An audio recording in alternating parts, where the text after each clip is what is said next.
une nouvelle édition. On va filer à Berlin, retrouver en Allemagne notre ami et correspondant Laurent Desbonnets pour célébrer finalement le changement de saison et le passage à l'automne avec la célébrissime fête de la bière qui s'annonce plutôt bien, Laurent, cette année.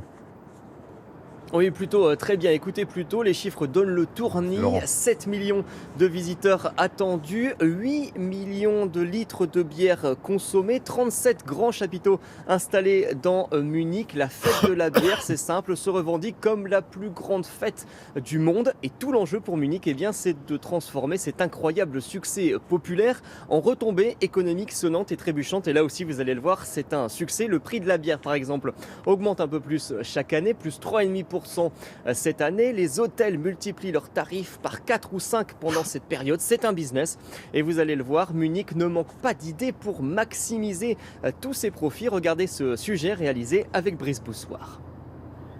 Le top départ est donné chaque matin à 9h précises. Une course effrénée de centaines d'amateurs de bière prêts à tout pour décrocher les meilleures tables.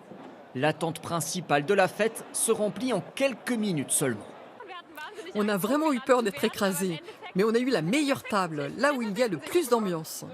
On a eu vite une place, mais c'est parce qu'on attendait depuis longtemps. Et l'attente n'est pas finie.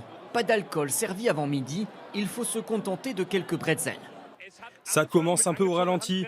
C'est uniquement quand il y aura de la bière que la fête commencera vraiment. La bière, servie ici par chope d'1 litre, vendue jusqu'à 11,50 €.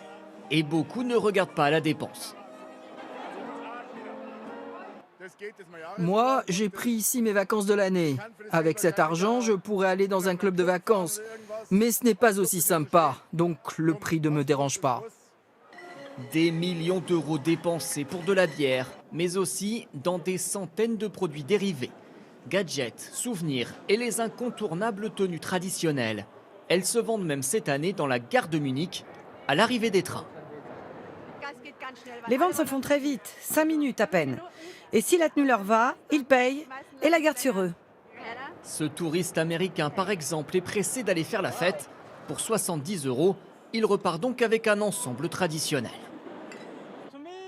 Pour moi, c'est important de bien s'habiller si on veut aller à la fête de la bière. Ajoutez à cela les attractions, les hôtels.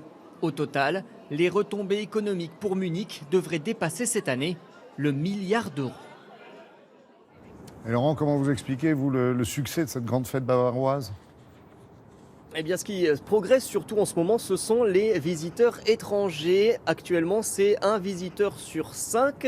Les compagnies aériennes, par exemple, proposent des packages spéciaux pour venir à Munich pendant cette période. C'est la stratégie de cette Oktoberfest, comme on l'appelle, s'internationaliser, s'exporter même partout dans le monde. Il y a aujourd'hui près de 4000 fêtes de la bière un peu partout sur la planète, en Suisse, à Paris, il y en a une, aux États-Unis, en Chine également, où elle réunit plus de 4 millions d'adeptes. À chaque fois, eh bien, de la bière, de la musique et des tenues traditionnelles. Un cocktail qui a fait ses preuves à Munich depuis 185 ans, même si sur place aujourd'hui, plusieurs voix s'élèvent pour dénoncer cette marchandisation excessive et pour maintenir à tout prix le côté populaire de cette fête de la bière.